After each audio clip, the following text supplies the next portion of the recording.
Sehr geehrter Herr Minister, sehr geehrter Herr Generalkonsul, sehr geehrter Herr Tasane, sehr geehrte Frau Jungklaus, liebe Kolleginnen und Kollegen, liebe Schülerinnen und Schüler, sehr geehrte Gäste. Ich begrüße heute Sie, lieber Herr Dr. Holthoff-Pförtner, den Minister für Bundes- und Europaangelegenheiten sowie Internationales des Landes Nordrhein-Westfalen, Sie, lieber Herr Courage, den Generalkonsul des Vereinigten Königreiches,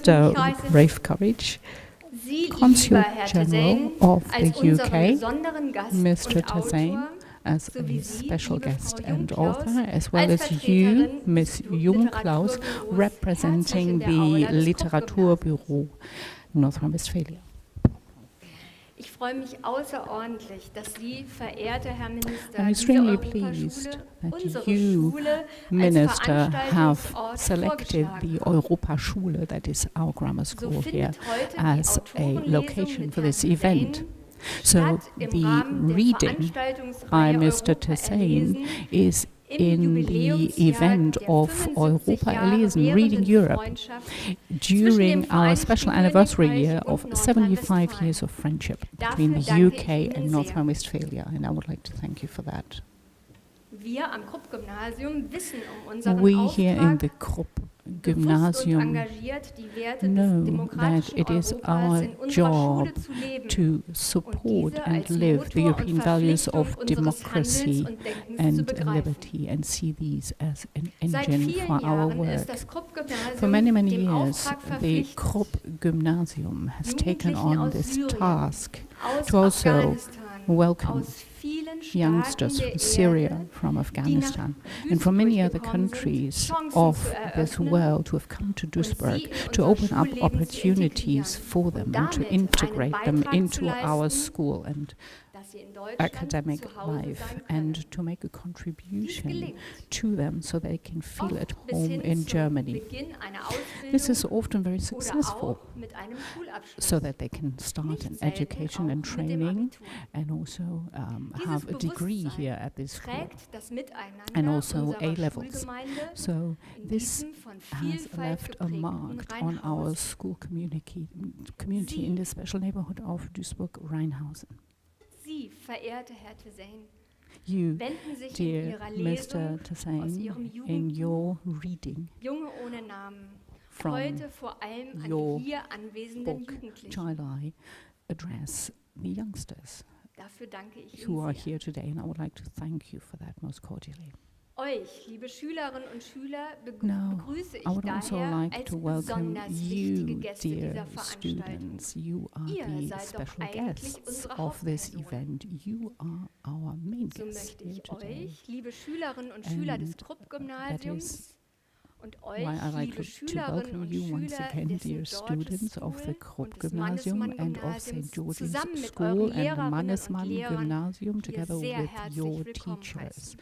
once again here. So very Herr warm welcome Tasane to our hat school. uns etwas zu sagen. Mr. Tasane has Das Schicksal unbegleiteter something to Flüchtlingskinder tell to aus der us. The Perspektive fate eines of Kindes unaccompanied trifft den Leser. refugee children Leserin from the perspective hautnah of a und child eindrücklich. is very touching to Ihr, every liebe reader. Schülerinnen und Schüler, And seid eingeladen, you, euch dear in der students, sich are nach der now Lesung invited anschließenden to Diskussion join einzubringen, in the discussion Fragen that zu we will stellen, have after the ins reading, to put Gespräch questions, mit Ihnen, to Herr talk Tasane, zu kommen. to the author, Mr. Tasane, who Anschließend is here haben wir today. alle Gelegenheit Afterwards, für einen Austausch we'll all untereinander. have Dies gilt more time ausdrücklich für for an euch Schülerinnen und exchange, Schüler and this is in der Begegnung mit most Ihnen, lieber Herr importantly for Tasane, you mit students Ihnen, who lieber Herr can come Generalkonsul, here today to und meet mit Mr. Ihnen, lieber Herr Tasane, Minister. Mr. Consul General, So and wünsche the ich uns Minister. allen einen So anregenden I would und like to vielleicht uns wish auch everybody a nachdenklich very stimmenden interesting Nachmittag. Vielen Dank. afternoon that will also give us a lot of food for thought, I'm sure. Thank you.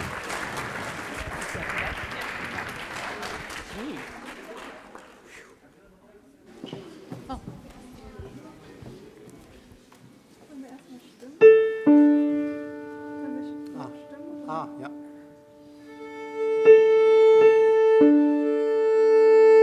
Mal dein Tee. Alles gut.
Liebe Christina Torres-Stickford, Dear Christina lieber Torres-Stickford, Mr. Henninger. ganz herzlichen Oops, they're gone.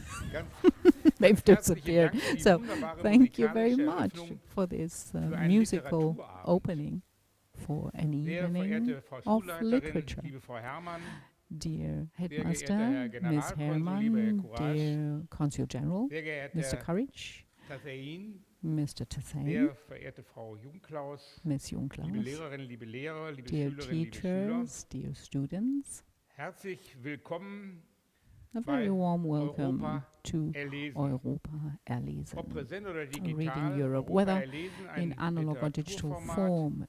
Europa das als Erlesen is a literature Abendveranstaltung in der format Staatskanzlei in which Düsseldorf seit vielen Jahren started as an stattfindet. evening program in the State Und wir Chancellery of versuchen, North dieses Rhine-Westphalia, Format and stärker an we Jugendliche try heranzuführen. to bring this sind across Ihnen to more außerordentlich youngsters, dankbar, and we're dass really das Krupp very Gymnasium thankful heute for the Gastgeber Krupp ist und Gymnasium wir bei to Ihnen have Gast sein hosted dürfen. this event for us Ein today. besonderer Dank A geht very Ihnen, Frau special Herrmann, thanks Ihrem Team is für to Ihre you, Ms. Kolleginnen Herrmann, und and Kollegen your mit dem team, großen your Einsatz, auch colleagues, besonders Herrn Jahn, for der sich their für diesen Nachmittag sehr important eingesetzt hat. contribution. Also Mr. Jan, Ein who ganz has besonderes herzliches organized a Willkommen lot for gilt this Ihnen, Herr event here. And I would Generalkonsul like to welcome Courage, you, Mr. unsere Consul General nordrhein-westfälisch-britische Courage. Freundship, The- bei dem Wort The will ich 75-year von den friendship, kleinen as we Missgeburt. call it. It's Feiern really die a nicht little unsere Freundschaft, strange das word. Wort I mean, Bildung. not the friendship, not talking about Feiern friendship, dieses just Jahr the ihren term. So 75. this Jubiläum. is our 75 Und years es gibt anniversary keine of bessere this special Gelegenheit, friendship. als And there's diesen no britischen better Autor opportunity heute for als this Gast than to bei uns celebrate haben this zu and dürfen. Ich bin invite stolz darauf, an author from the erkläre Ihnen UK here und today. heiße Sie ganz So I'm herzlich really willkommen. proud to have you, Und ich bin Mr. Ihnen besonders Tasane. I dankbar, would like dass to Sie der really Einladung gefolgt welcome sind you most cordially. und I'm natürlich happy den that Weg you've nicht gescheut haben. accepted our invitation and Steve haven't been Tasane, Werk, declining the Namen, invitation to come to das muss ich gestehen, hätte Duisburg. ich Now, ohne die heutige Einladung nie Child gelesen. I have to Das wäre admit, ein I would großer Fehler never gewesen. have read it without this event here War today, and it would have been a 2020 für den big deutschen mistake not to read it. Jugendliteraturpreis It nominiert. was also Und on es the handelt von einem shortlist for the German 10-jährigen Jungen Youth Award in in einem Flüchtlingslager. Der 2019, Junge and ist it's about a unbegleitet. 10-year-old Der ist child auf in der a Flucht refugee camp. auf He's sich an alleine gestellt. unaccompanied minor, and Der he's all kirgisische on his Autor, own. Chinks, The Kyrgyzstan Matadov, author hat gesagt, du Chingyap öffnest ein Matadov Buch said, und das Buch "You open a öffnet dich. book, and the book Und opens dieses Buch, you." Junge ohne Namen, And this ist der book, Beweis Child dafür, I, dass is Bücher, die wir proof öffnen, of auch the uns fact öffnen. that books that we Diese open Aussage also ist open richtig us. beeindruckend. And it is true, it's a true Buch statement. öffnet It uns is very die impressive. Geschichte The einer book Welt eines opens Kindes in einem us the Flüchtlingslager. story of a child Kind, in a refugee camp. Dem Essen ist knapp, die The Unterkunft ist alles child, andere als I mean, komfortabel. he's Er hungry, lebt he ohne doesn't have seine Eltern, er lebt an ohne easy, Erwachsene, comfortable life. He lives die all sich on his irgendwie um own ihn without kümmern. parents, without Von adults allem, who was seine look Identität after belegen him. kann, So, gestohlen, of everything kam ohne that is proof of Papiere his identity, Lager which und was hat nicht mal mehr stolen, he einen came to the Namen. camp without any Bleibt papers or mit dem documents, and he Buchstaben doesn't even have a child. I. So, he only has this Sein letter, Schicksal teilt er I. mit seinen Freunden, den Kindern He L, shares the destiny with his friends, the children aller L, G, Widrigkeiten zum Trotz L, E, erlebt and der V. Junge Despite im Buch all seinen Alltag problems, mit Freude, I mit lives Zuversicht. his Gemeinsam mit day-to-day seinem life in the Freund camp schlüpft er in die Rolle eines with Geheimagenten joy and und with stellt sich confidence. Herausforderungen. He plays a secret agent He is and mutig. he lives through Er ist für adventures. die anderen He da. is courageous, Den he has kleinen courage, Gesten gibt er and sich he selbst cares und for seinen others. Freunden. In Hoffnung these dieser little aussichtslosen Lage things, he gibt gives er Hoffnung. himself and his Hoffnung friends auf ein hope neues at the Leben, same time. Hoffnung Hope auf einen of a new neuen, life, richtigen, hope of eigenen a Namen. new, real, Der Autor genuine Steve name. Tasane hat in seiner Kindheit Steve selbst das Tasane, the Gefühl, author, anders in his sein zu childhood erleben. also experienced the feeling to wie be sie auch die Kinder im different. Lager He knows erleben müssen. poverty kennt as children experience in the Leben wie im camp. He Lager, knows the doch Steve life Tasane wollte of als those Kind in the einfach camp. And wollte also dazugehören. Steve Tasane just wollte wanted to keine Nummer belong haben. as a child. He didn't wollte want to spielen. be hungry. He wanted to wollte play. lachen. He wanted to Und er laugh. vor allem, wollte and sein. He wanted to wollte sein be. Leben sein. He wanted to be and Einfach wanted sein to zu dürfen. live, to just Und darin be wollte er able to akzeptiert be. And und in darin wollte er that, he wanted to unterstützt be werden. accepted Dieses and Bedürfnis können supported. viele von uns This is a eventuell nicht einmal need ermessen, that many weil of wir das us Fehlen don't nie really kennengelernt understand haben. because we have never Dafür experienced the werden lack einige von of it. Ihnen And andere this is Aspekte in der how Geschichte some maybe leider genau will wiedererkennen recognize other aspects in the story, in the book. Unfortunately, they have also gained this experience. I'm really thankful for the impressive meetings and discussions I've had in your school so far. And I'm really impressed by a European school with so many people who have a migration background. The school is different, but it's wonderfully different, and you should be proud of that. We have intentionally selected your school, the Krupp Gymnasium, as the location for this reading. Just like in many other schools in North Rhine-Westphalia, we have kids and youngsters here with a history of fleeing and migration. Whenever you invite me to come to this school, I'm proud to be here. And dear students, it's not the way that you become involved in your school community, but it's about your experience, your know-how, which is so important for the conference about the future of Europe. You matter. This unique project is something that for the first time Europeans can make a contribution to the reform process of the European Union. And it is you must leave your mark on Europe. You must shape the European future with your knowledge, with your experience. The North Rhine-Westphalian government has established an online platform, and we need your unique know-how and your experience for that. Your future is Europe, and Europe is you, also the future of Europe. The changes that you want, the things you don't like, I would like to invite you to really become involved in the discussion. It must be your Europe. Do shape it and let not anybody take it away from you. Thank you.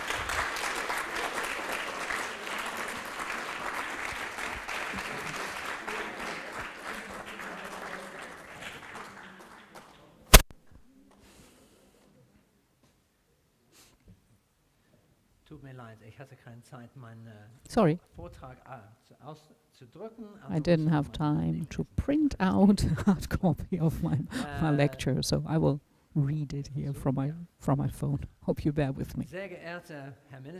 Minister, Dr. Holthoff-Pförtner, dear Steve Tasane, ladies and gentlemen, dear students, and I know that today we have students from St. George's School here with us today, which is great. I'm really pleased to be here with you today in Europa erlesen. This is a wonderful event, as the Minister has already explained. So, the UK, together with North Rhine-Westphalia, is celebrating 75 years of anniversary, and their partner countries. And as the Minister has explained, this is part of our 75 years of friendship program. We're very pleased to support you in this.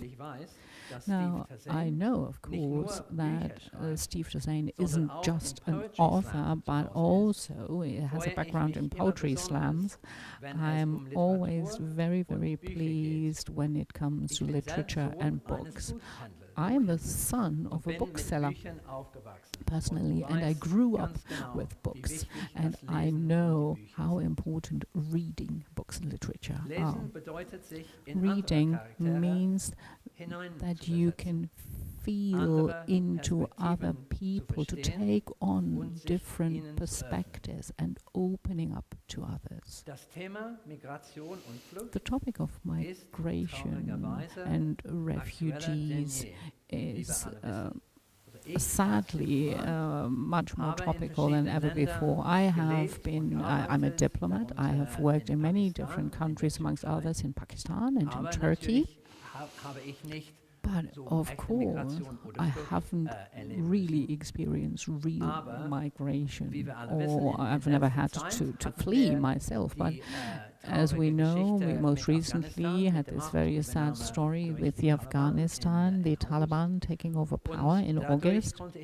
And as a consequence, I also had my little experience with it. Because as you know, thousands of people fled from Afghanistan. Amongst them, many thousands came to Germany. And the German Federal Army helped. And amongst these people, there are about 150 who came here on a military aircraft, but they wanted to go to the UK, and then they landed and they stayed here in Hesse federal state. Most of them traveled on to the UK, but some are still here. And I had an opportunity to meet these people and to just, well, experience a tiny little bit of what they've been through. They had to leave their homes, and all of a sudden, I mean, in the middle of the night, and they, of course, were terribly afraid. Then they were able to travel to Germany, and then they traveled onwards to the UK. Sorry, I must find my speech again here. Sorry.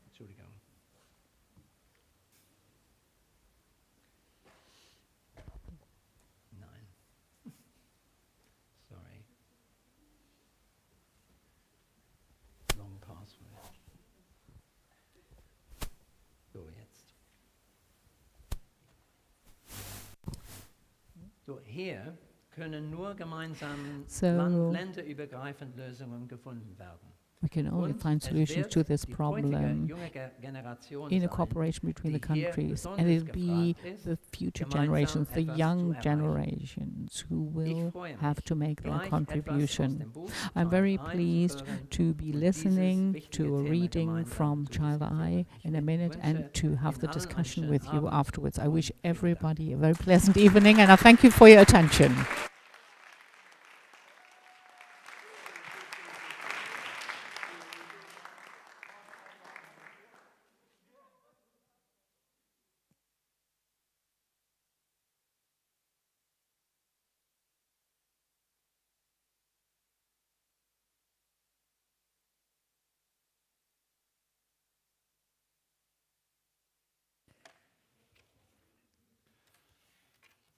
Ja, guten Abend auch von mir. Ich glaube, das Mikrofon. Good evening. The microphone is working. I can hear myself. So first of all, thank you very much for the introductory words, and thank you very much for being here. My name is Marie Junghaus. I work in the literary office of North Rhine-Westphalia in Düsseldorf, and we are hosting since many years, together with the ministry, this a series of lectures, and the minister just said it before the meeting. I was in the state chancellery, and it was now opened up, and now we have opportunities to discuss literary topics with others. It's great that Steve Tasane is here with us, and I think this is worth an applause.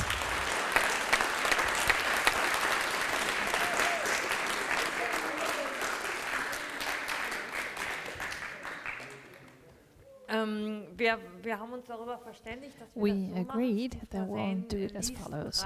Steve Tasane will read 3 brief sections of his book in English, and after that we'll talk about it.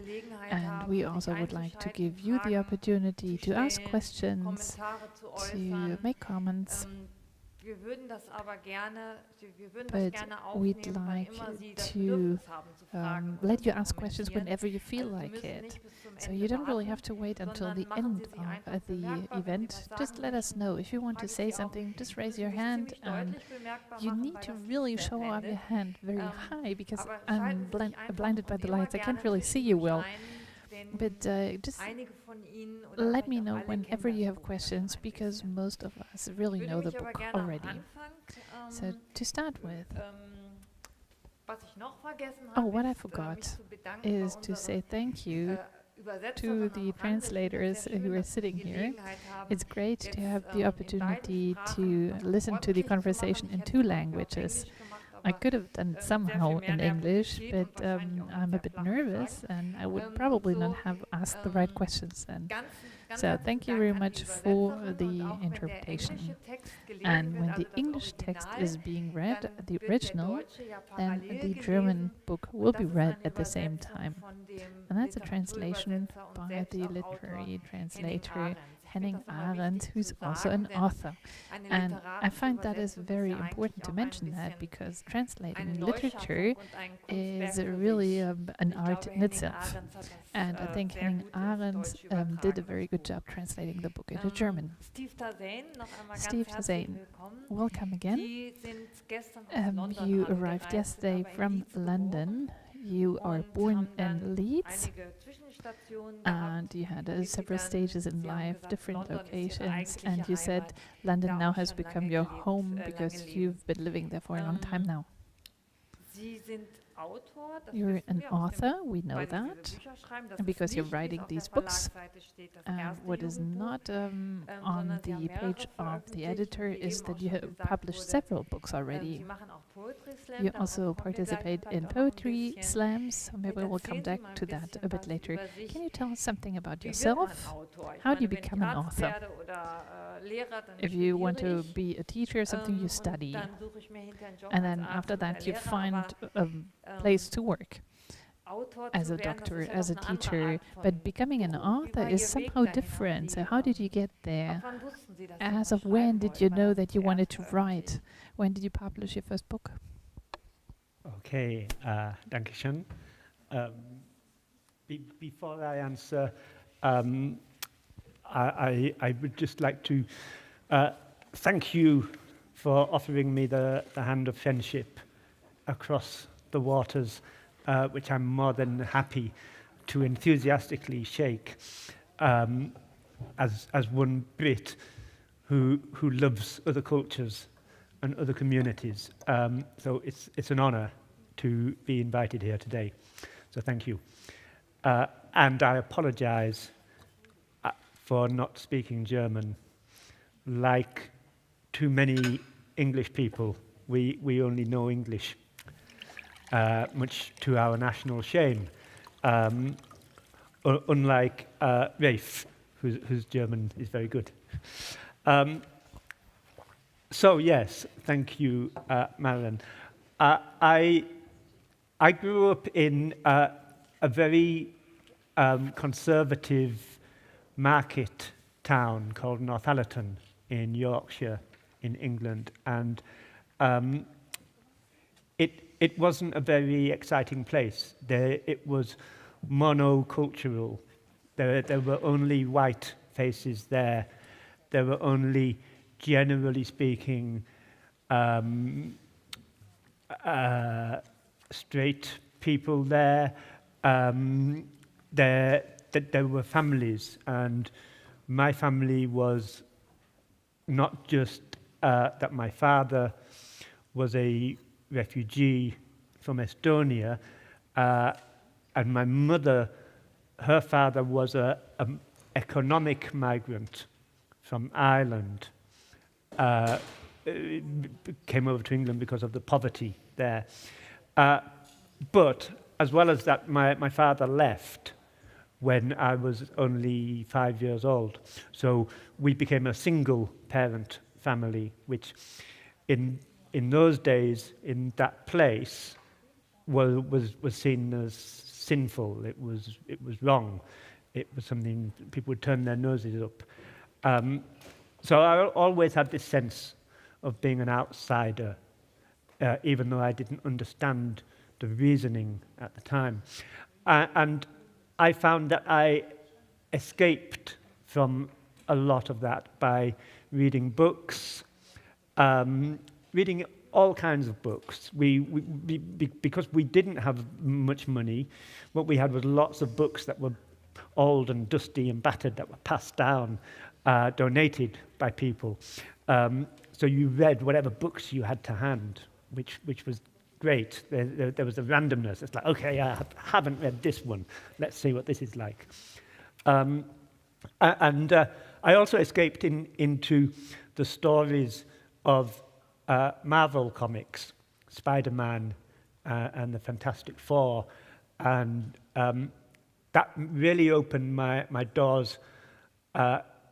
It opened the door for me into poetry, because in the Marvel comics you had alliteration, you had onomatopoeia, you had hyperbole, and the writing was colourful and bouncing and coming at you like that, which for me was tremendously exciting. And so I always wanted to have a relationship with language that had that dynamism, and I wanted to be a storyteller.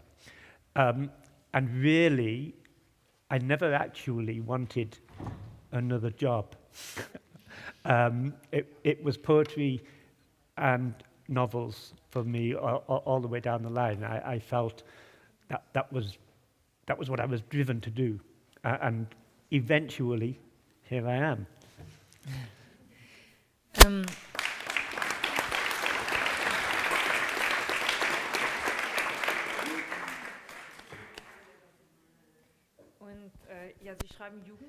You write books for teens or young people, and the book Child I is the only one translated into German so far, as I know. And in the other books you also write about parents, identity, what is a family, and maybe also the role of underdogs. So that's the one side of what you're writing about. And the other side is what you also shared before, is poetry slam. You might know poetry slam. It's increasing in Germany too. It's a form of literature that is very direct. Texts are rhythmical, are presented on stage, presented to the audience. There are competitions, slams, and that will be quite common in England too, I guess.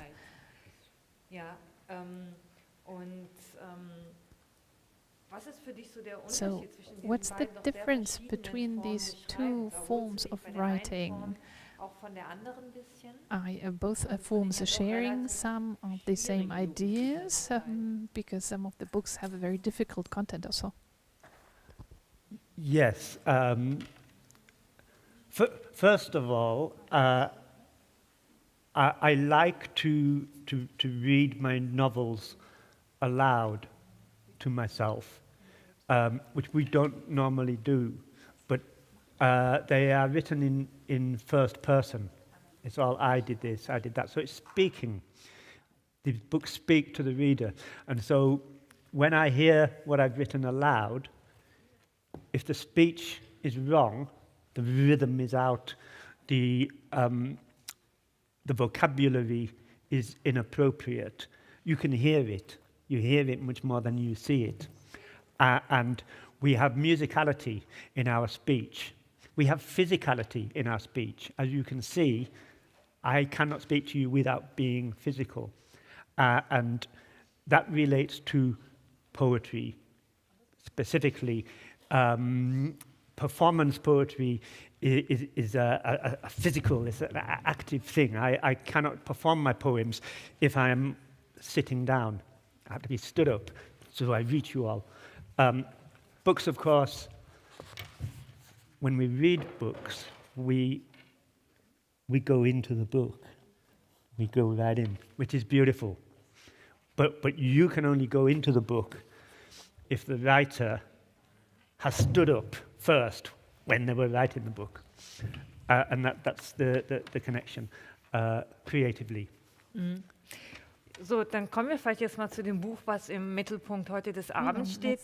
Child I oder Junge ohne Namen. Über die beiden verschiedenen Titel würde ich mich später auch gerne noch mit Ihnen unterhalten. I'd like to talk with you about the different names. You briefly heard about the content before. It is mainly about unaccompanied minors in a refugee camp. And what kind of camp it is not mentioned here. It's probably universally applicable, and the children in this camp are only called capital letters, like I, and two siblings, L and E, a sister and a brother, and their identities also, well, partially represented by the pictures they still carry with them, and an older girl that feels deprived of a different life because she has an aunt, but she is missing something everyone else is also missing, the documents she needs to travel. So she would like to join her auntie, but she can't. So my question is, who of you has fully read the book yet? Almost all? No, quite a few. Does someone want to share how you liked the book and for what reason? Or for what reason you didn't like it? Or is it too early to do that? I see a few fingers. You, maybe? Would you like to start? Das können Sie halten, wie Sie wollen. Wir haben ja Übersetzung. Nur laut müssen Sie sprechen. Ah, da kommt ein Mikro. So a microphone is coming, so you can speak into the microphone. Hello everyone. What I really enjoyed about the book was the perspective it was written in, because you don't really get to see like the perspective of a child a lot, portrayed in such a believable way, but also in a very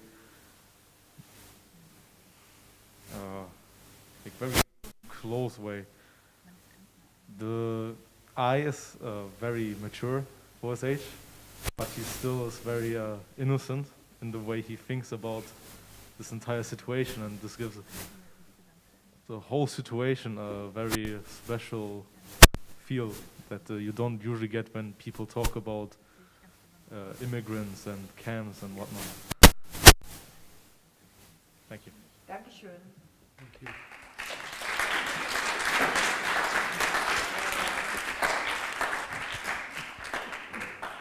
Vielleicht noch eine Meinung aus dem Buch von Maybe dieser one Seite? other opinion from the other side? Wir reden ja noch den ganzen oder noch eine Weile dann. We'll have more opportunities to share. Hello, I also quite liked the way it was written. You could tell that it was from a child's perspective. For example, simpler words were used, or the way things were repeated, and yeah, I think that was really important into the story because it made you feel more connected to the main character, and it made you also feel more sorry for the main character, and you could tell that he went through a lot because sometimes he didn't speak in a simple way, and yeah.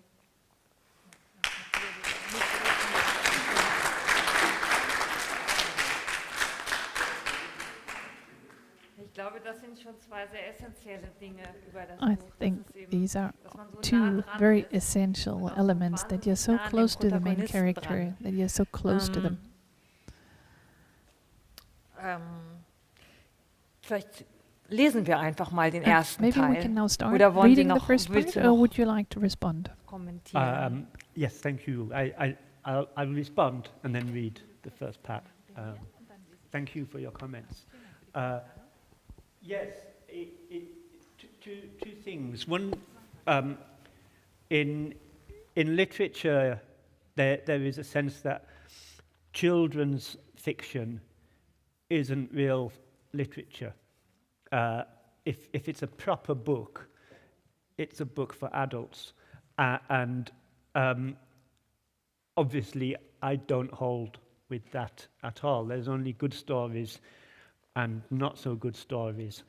And the difference between a good story for an adult and a good story for a child is that the adult can also enjoy the good story for the child, but the child cannot enjoy the good story for the adult. And so children's stories are for everybody because we've all been children. And if we can understand a book, then it is for us. And a lot of books for adults, children cannot understand because they haven't experienced the things the books are talking about. So that was very important to me in terms of why I ended up being a children's writer because they are books for everybody. And because it doesn't matter how old we become, the child that we were is still sitting there within us. When I was at school once, when I was very little, I said to the teacher, "Miss, I don't think that I will ever become a grown-up." And the teacher laughed at me. And what she didn't realize was that what I meant was I will always be me. This 6, 7-year-old boy is never going to go away. I will always be there. I won't become this other thing. And of course I have become this other thing, but that 7-year-old is still here. So that's why writing these books is very important. And also, if I was writing with my voice, but imagining myself as a younger person, it would not be child I. I am much more closer to child V, who you'll hear about in a little bit. But if child V was writing the book would be just full of boom, explosion. And not everybody would find it so easy to get on with. So I chose my character as somebody who I would have wanted to be my friend when I was that age. So it's like the person telling the story is somebody who I trusted and who I would have believed was a wise friend and a good friend. And that was the voice I wanted to give to you. So that's my response to that. Thank you.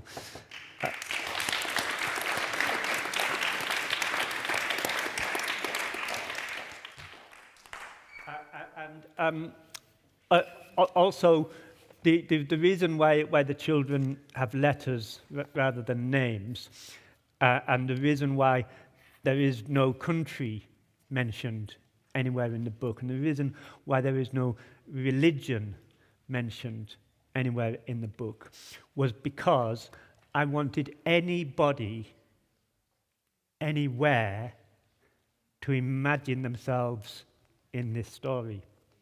That was very important to me. So everyone in this room would be able to imagine themselves in this camp, because it isn't over there, it isn't them, it's simply here and us in the pages. So that was the reasoning behind that. And everything in the book is true at some point in the world, at some place in the world. Everything that happens in here has happened or is happening to children. So, I'm going to read you the opening 3 pages.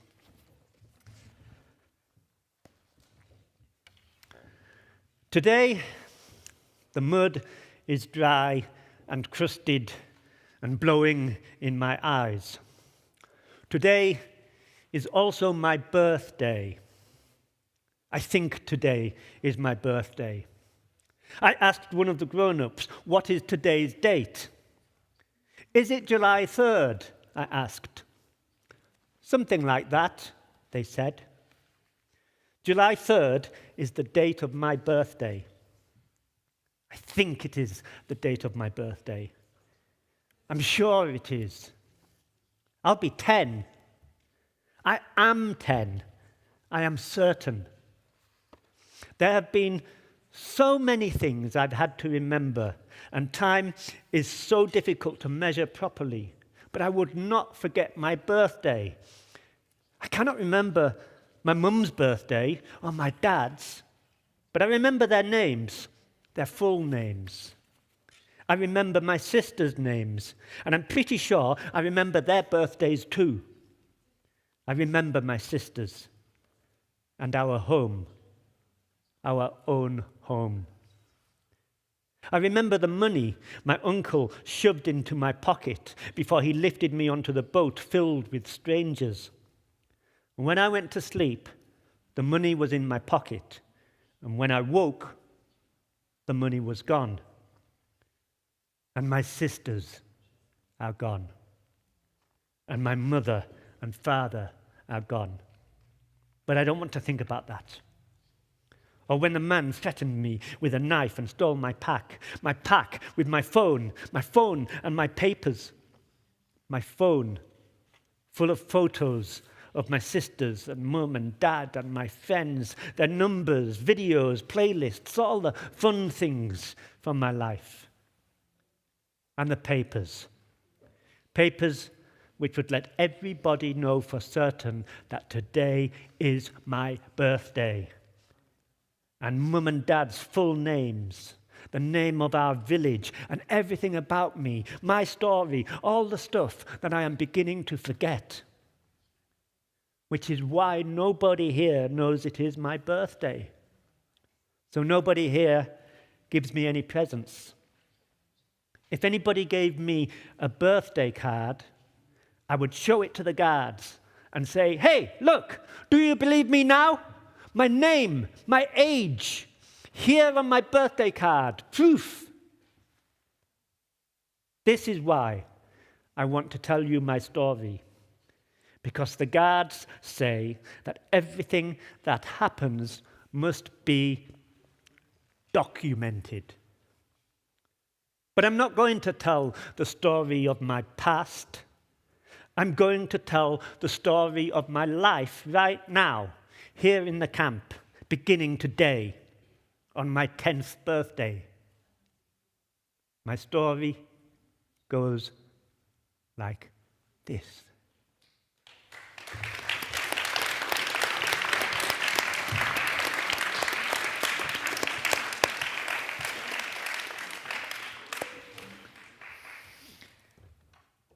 Ja, so fängt das Buch an und ich finde es, diese kurze Szene, die greift schon so das Wichtigste little scene, the short scene, already addresses the most important thing, which for me is the essence of the book.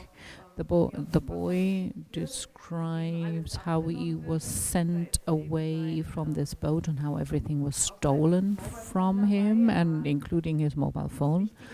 But the important thing that was on the phone were the pictures, the playlists. These are all things that you really can't touch. These are memories. The papers are gone. And that is how his identity has been eradicated.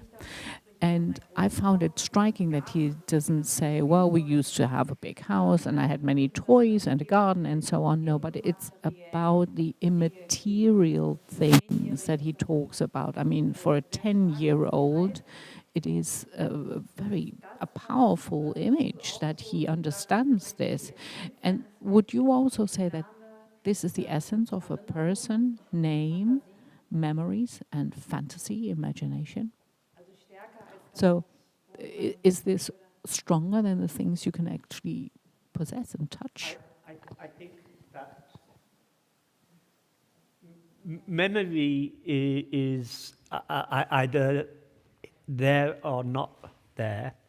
Some things we remember, other things we forget. But memory is how we file what has happened to us. But there are some things we don't remember, that we don't file. But what has happened to us is what makes us who we are. So even if whether we remember it or not remember it, everything that happened before today is responsible for how we are today. And then everything else is fresh. It's what happens now, what happens in the next 5 minutes, what happens in the next hour. And I wanted my characters to be responding to the here and now. And I wanted them to, I guess for me, it was the idea that they had all these memories taken away, they had their identity taken away, but what they didn't have taken away was who they are, how they are. And that's why the book is about what they are doing in the camp, together because they're making new memories and they're making new family and they're growing into young adults. And so they are becoming who they are. And those characters, they only have each other to do that with. But in a sense, they become their own family as they look out for each other. So I made a major distinction between memory and the past and fresh memories forged from the present.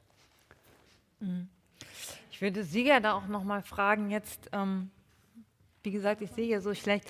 The audience, very hard to see you with this glaring light, but could you understand also that it's the material things that make your identity in a way? Was this something that you also felt maybe when you cross a border and people ask you for your passport? So it's gets a different importance. I mean, with the German passport, I feel that it's much easier to go through life than with a passport from a different country sometimes. Could you relate to this when you read the book?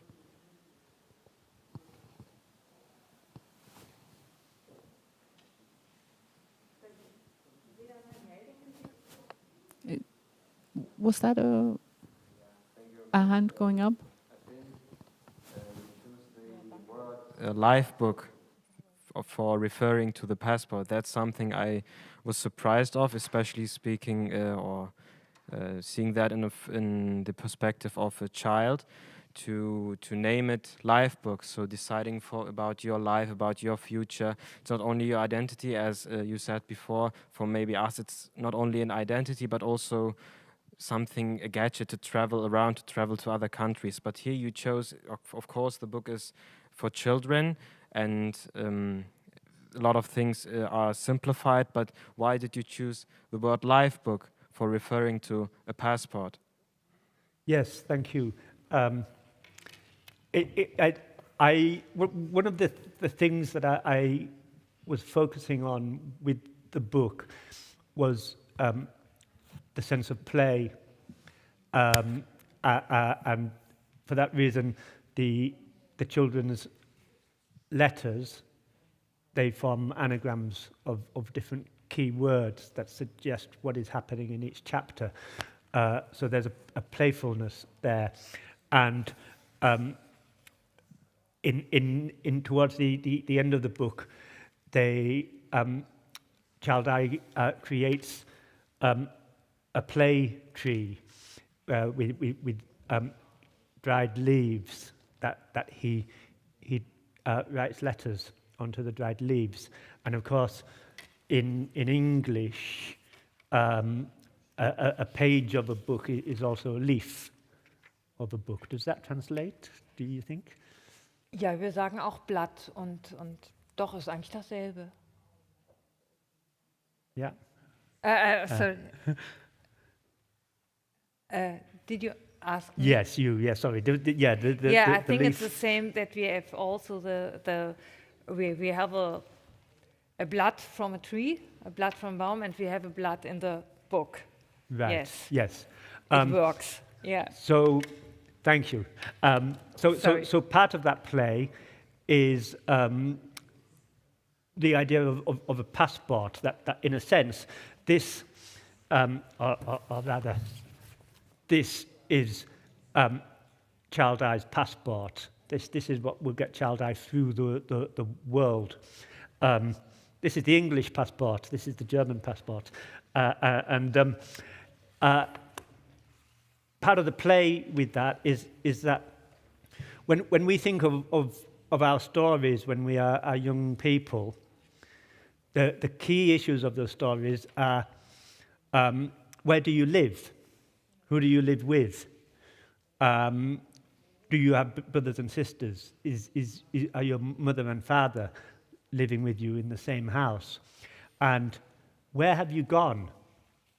And who did you go there with? And why did you go? And what happened there? And the basic of all that information is all in a passport. All of that information is there. So in a sense, a passport is like a life book.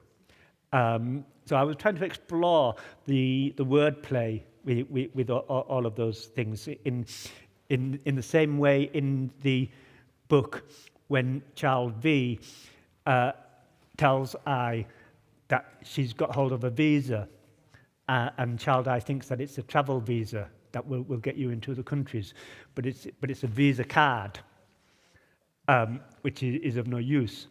But a visa card is money, and money will get you into other countries. So there's a joke in there, even though it's quite a bittersweet joke. So I wanted to throw in as much wordplay as I could, so that the readers, as well as being saddened by the story, would get to play games in the book and spot the anagrams and spot the metaphors and so forth, which I hope gave you more pleasure from the story. Ja, vielen Dank für diese Referenz zu dem Lebensbuch. Das ist ein ganz wichtiger Yes, thank you very much for asking this question about the life books. It's a very important part of the book, I think. I can see that there's still some requests to speak. So, thinking about the life book, it was about, I must tell my story, if not they will never escape from this place. Or a story is told as a book which people then read.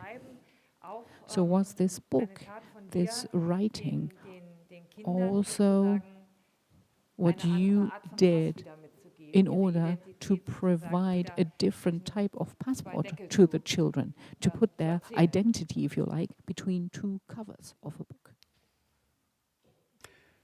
Yes, definitely. But because it is child I, then literally that is us.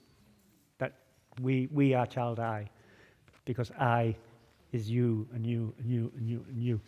And I think part of what you're saying as well, I suppose I was writing, in a sense, not my life story, because this is not my story circumstantially, but it was almost like I was creating friendships that and games and food and shelter.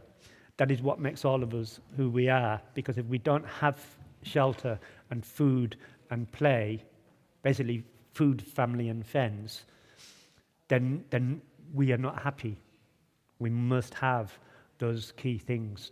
And that's our basic human right. It's everybody's basic human right. And for everybody out there, usually adults, who sound as if they are unwelcoming to refugees, who say we are full, we have no more space, and things like that. Most of those people, if they met somebody who was in that circumstance, they would welcome them. They would share food with them. They would offer them clothing so that they could be warm.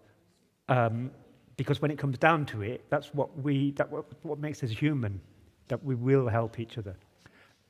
So in a sense, I wanted that togetherness to come through with this. So it's very much a life book in that sense.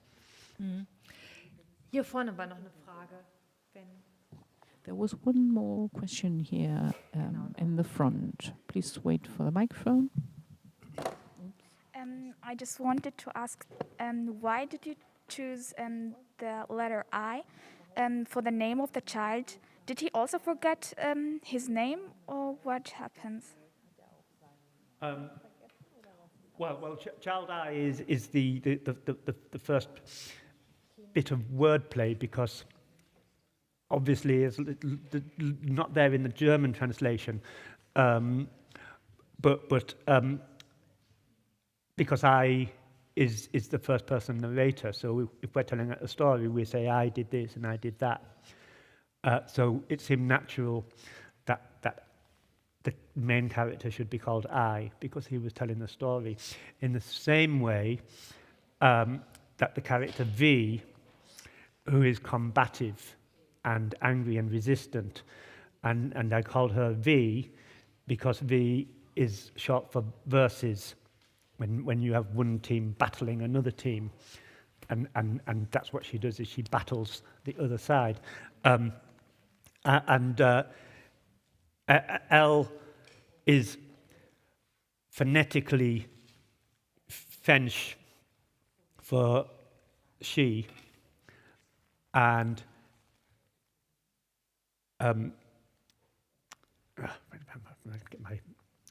get my spelling. And E, sorry, E is when you say he, only without the h, so E.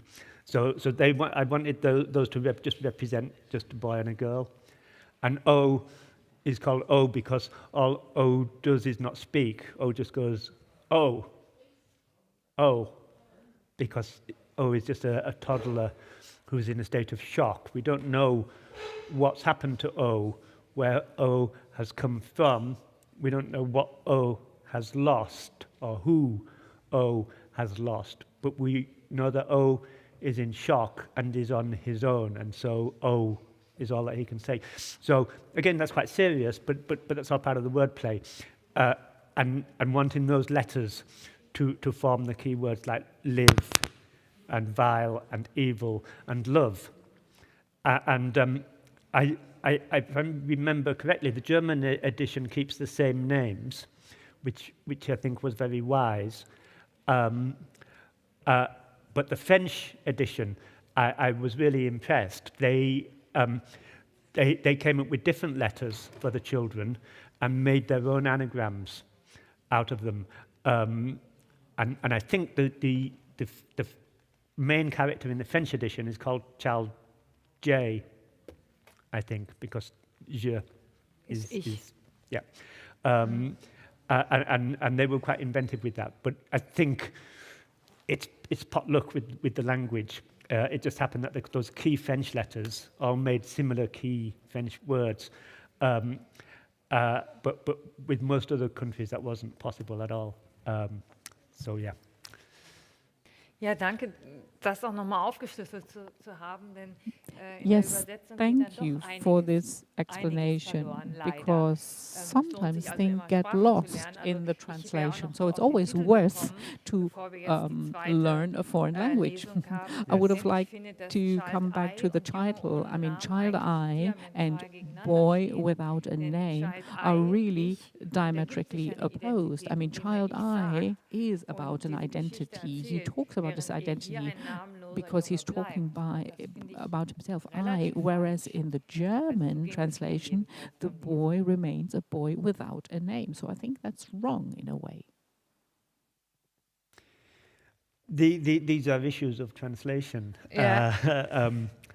And again, I really regret that I only know English, because at home, I have a shelf with all the different editions on, including a South Korean edition, where I can't even understand the letters, never mind the words, and it's a cause of regret that I don't get to enjoy the wonders of the translations, because that's my loss. I'd really love to read the German edition and compare the differences in the text. But I guess that's a reward that translators get across the world. So I'm grateful to the translator, but also I hope that they enjoyed the process of it. Ja, kommen wir vielleicht mal zurück zu den Kindern und lesen den zweiten Teil. Let's go back to the children and let's have the second part of the reading, if you like. Thank you, yes. So I'm going to read a poem about the character V. The reason why I wrote this was partly because I visit schools a lot in the UK, and if I am doing a presentation of any of my books, if I've got poems that revolve around the characters in the books. They can make easier listening than reading a big chunk of text. So I did that with my first 2 books, and I continue doing that with this book, Child I.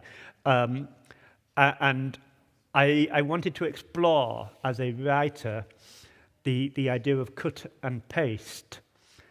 And cut and paste is where you go through a text and you take out certain phrases, certain words, and order them, and then you reshape them. You cross this word out and you add this word in.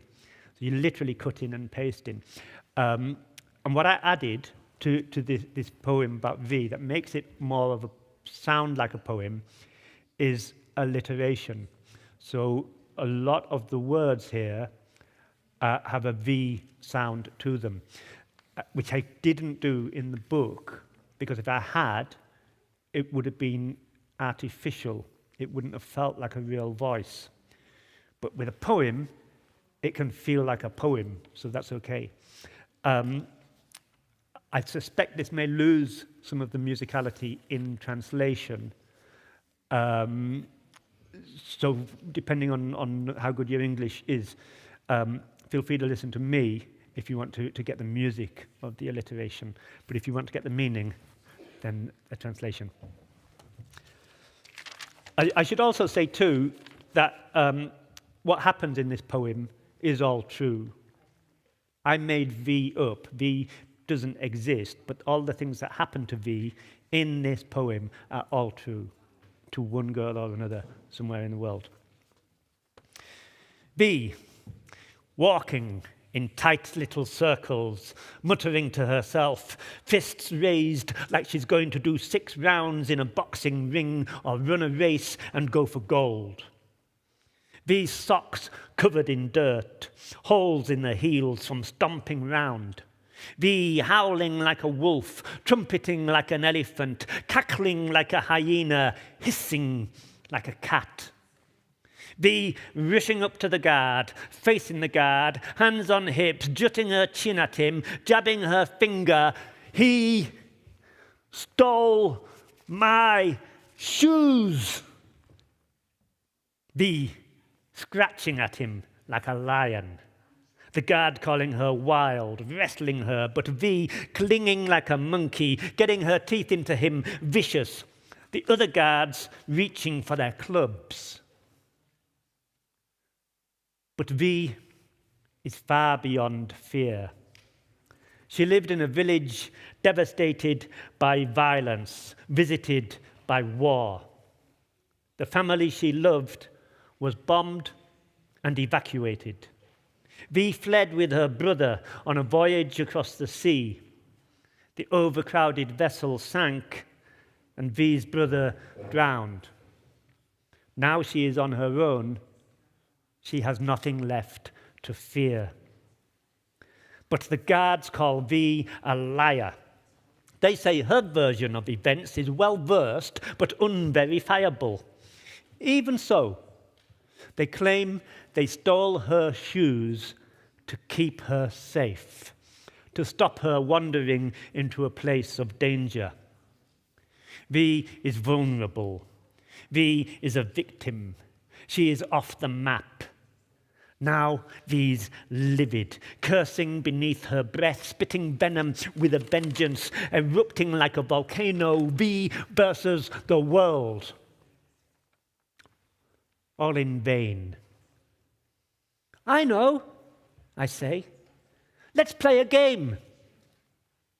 A leader to a crooked table football by the toilet block, and here's V venting her rage against the spinning players like her life depends on it, demolishing me 7-0. V skipping and whooping, pumping and yelling, champion! V the invincible, and most invincible of all when she's all pumped up, and she's all pumped up right now. V is vexed. A charity drop causes a mad scrum for shoes. big men who live in the camp push and shove to the front. V ducks between their legs, fast, digging her elbows against men twice as big, emerging victorious, clutching a pair of not too scrubby Nikes. Ha ha! Leaping up and down. Mine! Gazing at the trainers like treasure. Mine! Bouncing on air. I am the queen of the jungle, she declares.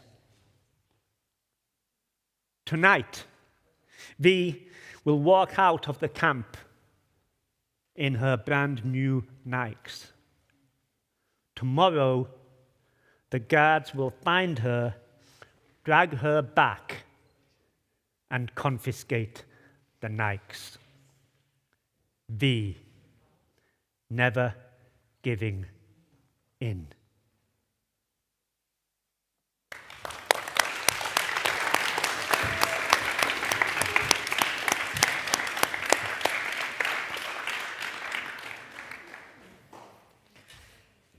Dankeschön. Das war auch noch so ein anderer Aspekt des Buches. Thank you. There was a different aspect that I find very impressive, that children are alone in the camp. You would expect them to get more protection from the outside. The guards are seen as heartless and brutal, as in this scene where they take away the shoes of the girl. And you might remember the other scene where they get an almost empty yogurt cup or the rest of an apple, and they have to fish it out of the bin. And these are the guards. And in this scene too, you see that adults too, if a vehicle arrives, children are not coming first, but everybody's using their elbows to get something for themselves. V is the smarter and faster one in this case, but adults should have a protective function. Is that your view of the model, the fittest gets on, or the fittest survives? Is that something that is really also continuing in the camps, and children are not being protected? Yes, in the UK, a lot of right-wing journalists and politicians often say that person is not a child. Look at them. They've got a moustache. They're an adult. And this happens a lot. How can this be a child? Look, they're 6 foot. How can they be a child? And as we all know, a child is legally defined. And you can be a child and have a moustache. You can be a child and be taller than an adult. It's a mischievous argument. And the reason for the argument is to provide an excuse for why those children are not being protected, which is their human right by law and by morality. And these right-wing journalists, they know that, so they make these things up to make people think that children are not children, which I think is disgusting.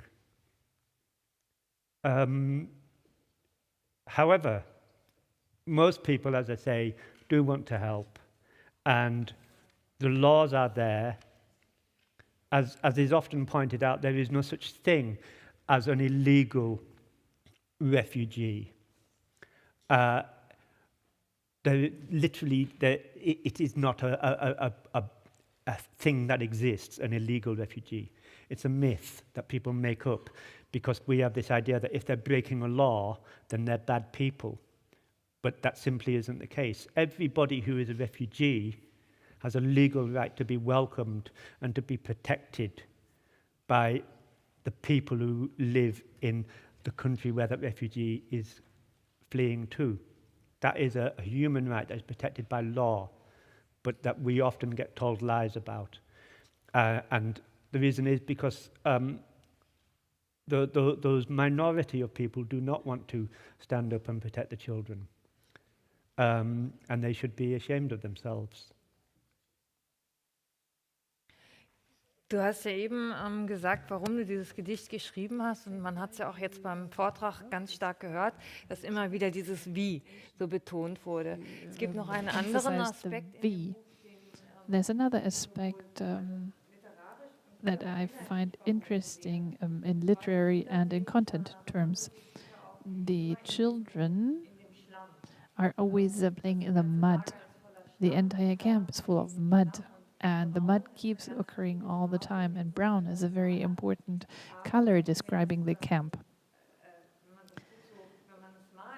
Now, if you had to paint the story, there's also a lot of colors.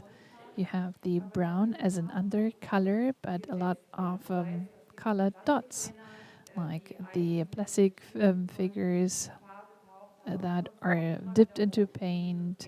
Red, green, and yellow are reoccurring colors. How important was it to you? Were you consciously choosing these colors in the brown when you wrote the book? Yes, I was very conscious of, particularly, again, kind of playing with perception. That there is a line in the book that says, when the sun shines, the mud turns from brown to gold, and I liked that as an image, that there is gold shining there even in the mud. The mud was very metaphorical, and this almost a kind of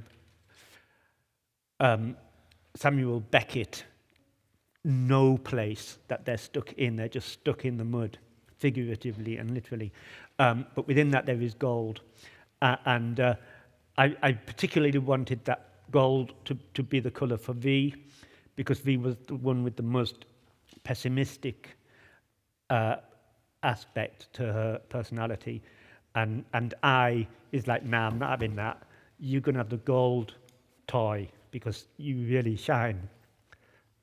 So yeah, that was really important. And even with both the English and the German edition, that the title of this beautiful gold font, which I just think was absolutely perfect. It's not on the paperback. No, this is the paperback, the other edition. But the hardback, it was in gold. And the fact that they fish all the toys out of the mud too, I think is quite an important image. They don't have a toy shop, they just have a mud pile, but within that mud pile they find that they can make their puppets and make their puppets play. So yes, optimism. Mhm. Ich möchte gleich noch zu einem anderen Aspekt kommen, aber ich wollte mal schauen, da ist noch eine Frage, genau, ob Fragen auftauchen oder Kommentare. Gut, super. Vielleicht erstmal hier und dann drüben, vergessen wir nicht. I have a question to the book. Will you write a second part of the book, because here in the book we have an open end with O and yes.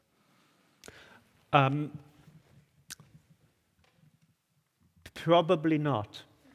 The main reason for that is, I think that even though the book has done very well internationally, in the UK, it did okay. And so there is no demand for the publishers to have another book in the UK. And they own the rights. So my publishers, Faber, they sold the book to all the other publishers in the other countries. So any sequel has to be written for Faber, and the demand isn't there. So I could write it, but it probably wouldn't get published.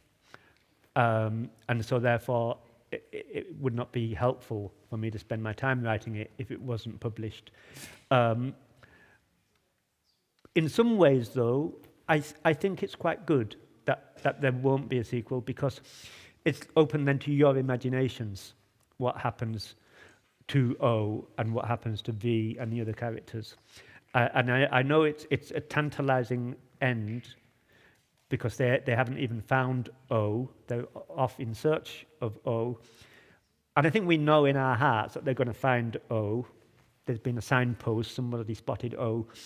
And I think that for all of the devastation that's taken place in the camp, it's opened out, and there's this sense that they've got a future ahead of them. But to a degree, the future that my fictional characters have ahead of them is the same future that real refugees have ahead of them as they are welcomed into the communities that they move into. And I think I wanted that to be a hopeful space for the world to fill.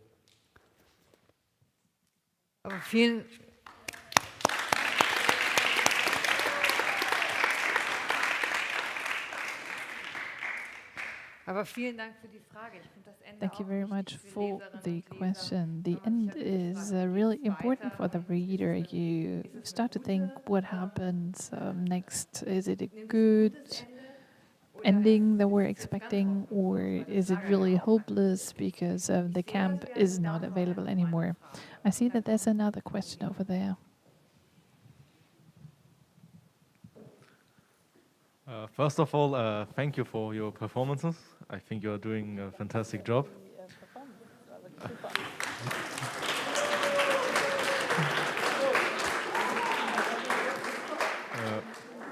On multiple occasions now, you mentioned how all of these different snippets of events happened somewhere on the world to different people. And I got curious as to how did you research those events, or what did you use for reference? Did you read about them, or did you actually talk with certain people about this? I thank you for that question. It's a very good question. There is I did lots of research, but prior to the research, I did a lot of reacting, I think. You know, you see the cause and effect I'm sure in Germany as well as in Britain, we have arms factories and arms fairs in which a lot of money is spent and made making bombs that then don't get used in Germany, don't get used in the UK. They get transported to other countries where they are used. And then, understandably, people who have lost their homes and their families and flee, that's the consequence of those bombs. And so I was reacting to that, and reacting, I think, to my own sense of a need to have a home and a need to belong and a need to have connection. So that was my initial prompting for writing the book. But then, yes, then it came to research. And obviously I was reading a lot of articles in newspapers and listening to broadcasts on TV. But I began to actively search as I got the idea of writing the book. But the very first thing that really summed it up for me is actually what became the first chapter of the book, just after I finished reading the introduction, when L and E are picking breadcrumbs out of the mud. And this is real. So if you search on YouTube Syrian refugee children, breadcrumbs, this video will probably come up. And it's two children who are basically the same age as L and E in the book, just, you know, sort of 8 and 6. And they are picking breadcrumbs out of the mud. and they're saying all the adults came and they took all the bread. But look, they've left all of these crumbs behind. They've wasted all this food, and now we're getting this. And they're picking the bread crumbs out and making them into to little patties that they can eat. And they had no anger. They were sad, obviously, but they said, God loves us all, and they wanted God to love the adults that had taken the bread, and they weren't saying, why has this happened to us? This is awful. This is terrible. They were just with each other, supporting each other, and engaged in living. And as you can tell, I found it very moving, because children don't really have anger. They don't have hate, naturally. They just deal with what comes at them as affirmatively as they can, which is what happened in that video. And so basically, they became my characters in that first scene. But I also, there was the camp at Calais in France that was demolished around the time that I started writing the book. And this was a long-term camp. People had made homes for themselves as best as they could out of corrugated metal and planks of wood and tents. And they'd built up possessions because people had come and donated things to them. And then the bulldozers came. And not just the bulldozers, but the rubber bullets, the tear gas, and they flattened the camp. And you don't have to Google very far to see the footage of that. And so that was really a lot of my research, was seeing this stuff happening before my eyes, albeit on a screen, and thinking, okay, I want to imagine what it is like if you're actually having to live through this. So, yeah. Dankeschön. Und dann nehmen wir hier noch die Frage. Well, thank you much. One more question. You explained why the children had special letters like V or I and E, but why did you chose the word love, for example, at the beginning of a chapter? Yeah. Thank you. Yes, I chose the words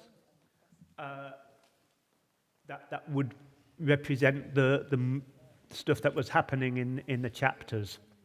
So the love chapter happens when people are being loving towards each other. The evil happens when the camp is being flattened. The vile is in the section when child I is rooting around in what he calls deep ditch, where the real filth is, where it really is vile. And similarly, live is in section where they've got this kind of zest for life.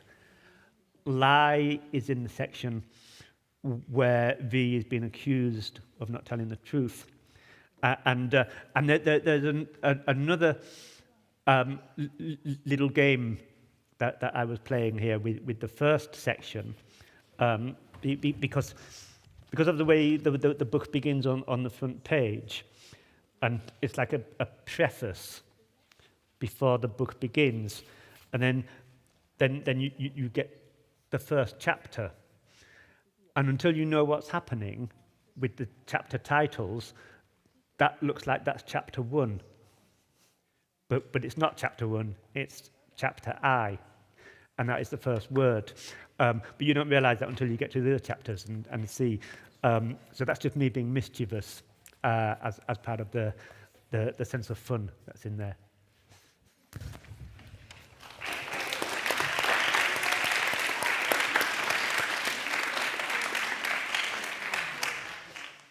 Ja, vielen Dank. Wir haben jetzt noch eine letzte Thank you Stelle very gleich much. zum We Lesen. have Ich one möchte aber last vorher part noch mal of the was book darauf we'd like to hinführen. read.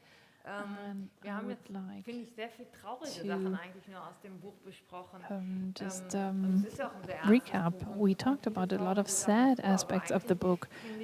A lot of sad things happen, but actually I think it's a very positive book, very much hope is expressed, and it's important to see how these children build their own world. And always also triggered by I most of the time, being the most active and constructive person to do something with your life in the camp, to write life books, to make something with your life. You have the gods, the world of the adults hardly being mentioned, and then all this universe of playing, of being creative, and getting along with your life. And I think we should not forget about this aspect. I even want to ask you, is that not the most essential thing you wanted to describe in this book? So it's a very bad situation, but still you can make something out of it, being creative, being full of hope. Absolutely. And this section that I'm going to read is where I decided to go hunting for breakfast. Are we good for time? Yeah. In the camp, they have storks that come and visit, and I'm sure it's the same in German culture. That the myth for little children is that babies arrive in the stork's beak, and I liked that idea that the storks that are there in the camps are actually kind of like delivering babies to us, but metaphorically, and it's not overt, but after child I has this encounter with the stork, it's only a chapter or two later that child O appears, and in a sense the stork has brought their baby to them, and child O represents new life and bringing together a family. But I don't say that. I just let it just be there for the reader to not even work out, because sometimes we feel something even if we haven't intellectually worked it out.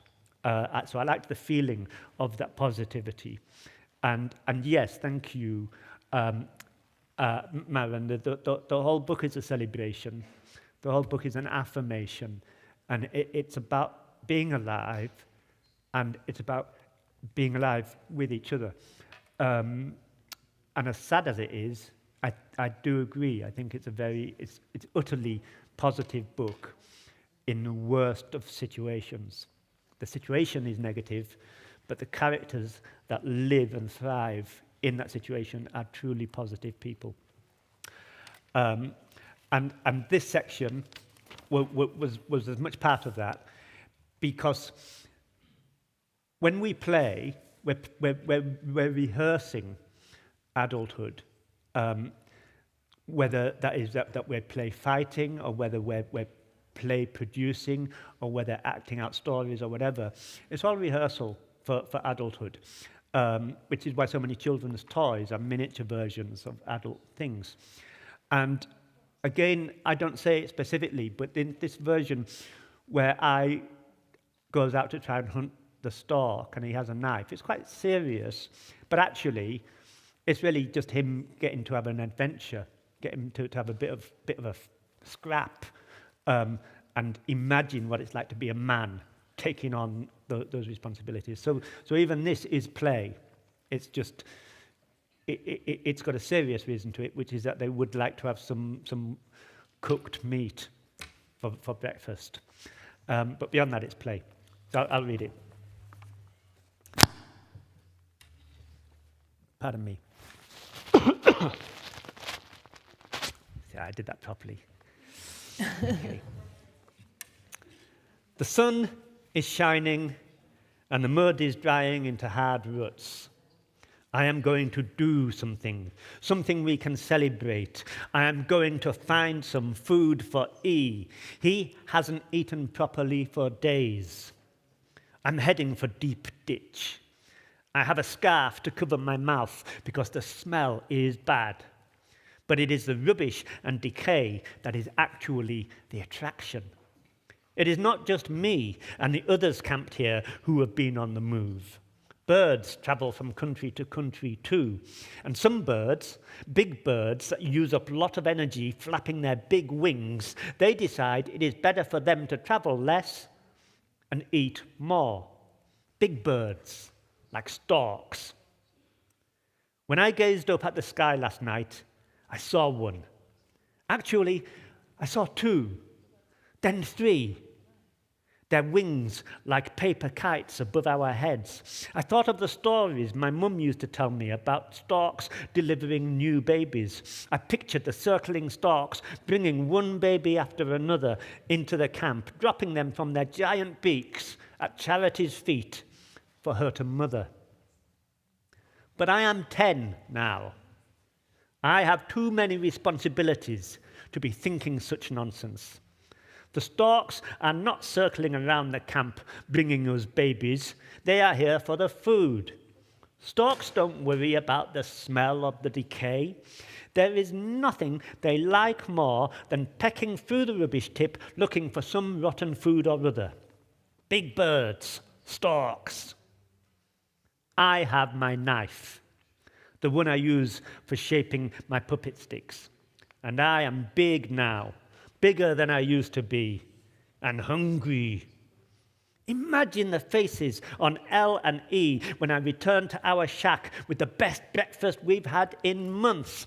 And V's face when I tell her the story of my hunt. It'll be a story she can write down like a proper book for people to actually read. Storks have long legs for wading through mud. And I know what that means from trudging around the camp. If you are up to your knees in it, you can't just leap away in a shot. All I have to do is sneak up on one till I'm close enough to pounce from behind, stab my knife through the back of its neck, down into its heart. Deep ditch is rank today. The summer sun is making it stink. People throw food bones here, which is what brings the storks. People empty their toilets here too. Blankets that have been burnt in the fires that break out around the camp. Bandages, busted chairs, life jackets, shoes rotted by marching from far away to here. Burger cartons brought in by people trying to help. Even through the scarf, the smell seeps in. I see my stork picking through the worst of it like treasure. I tighten the grip on my knife. The stork and I are not so different to each other, looking for breakfast in the waste, looking for food, any food. I sneak behind it as planned. My feet are sinking as well, slowing my own moves. I hadn't thought of that. Also, the stork is a lot bigger up close. With its beak held high, it towers over me. And with its wings spread against the mist, its reach is way beyond that of my own arms, no matter how I might stretch them out like a monster. The stork can fly across oceans. It can spear fish with its deadly beak. But I have my knife. The stork I am stalking is picking at something scrunched into the sludge. A nappy. The bird is not very fussy. I try not to think about it. Stork meat will be like chicken or turkey, maybe. When I build the fire on which we will cook it, L and E will go and find V and give her the good news. Then they will call at the bus and we will invite Charity to eat with us too. Or, if she cannot come, we will save her some wing. I can taste it already. I pounce. I hear the sound of rifles. Clitter-clat. I freeze. I thought we were safe here in the camp, miles from the soldiers. Then I glimpse a flapping up above. It is the stork's mate clattering its bill, a warning signal, not guns. My stork twists its neck around. Its black raisin eye glints at me. At the same time, the beak swings like a sword and I stumble back in the mud. The beak opens and jerks forward, snippety-snap. The stork stabs at my face. I swing at it, knocking its beak, but it tears away, my scarf in its beak. Then it spits the scarf out and snaps for my fingers. Snip, snap, like a pair of shears.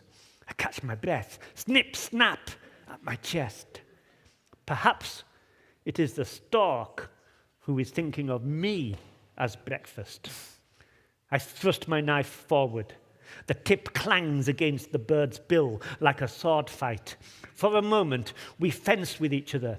We dance together, a click, clack, clang of a dance.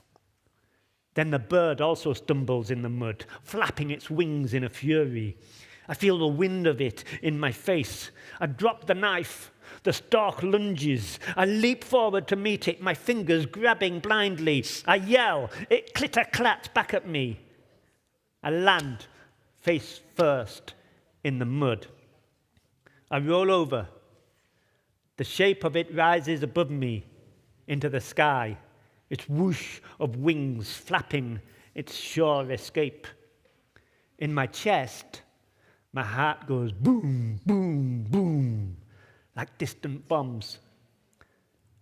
I breathe the smell of waste and decay. And in my hand, the most perfect white feather I have ever seen.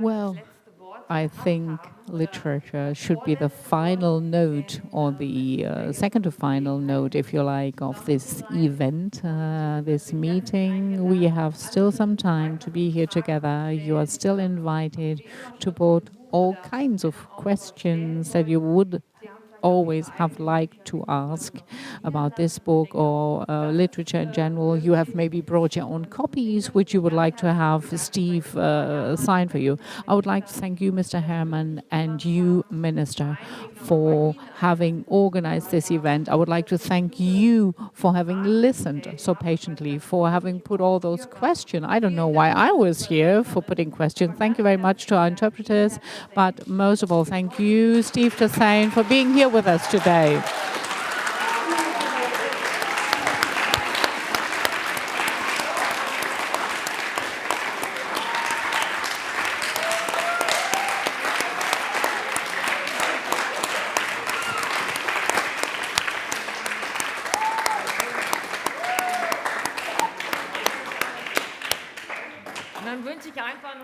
And I would like to wish all of you a very pleasant evening. Maybe you have been motivated to continue writing, or Steve has been motivated to continue writing a sequel. So thank you very much and enjoy the rest of the evening, everybody.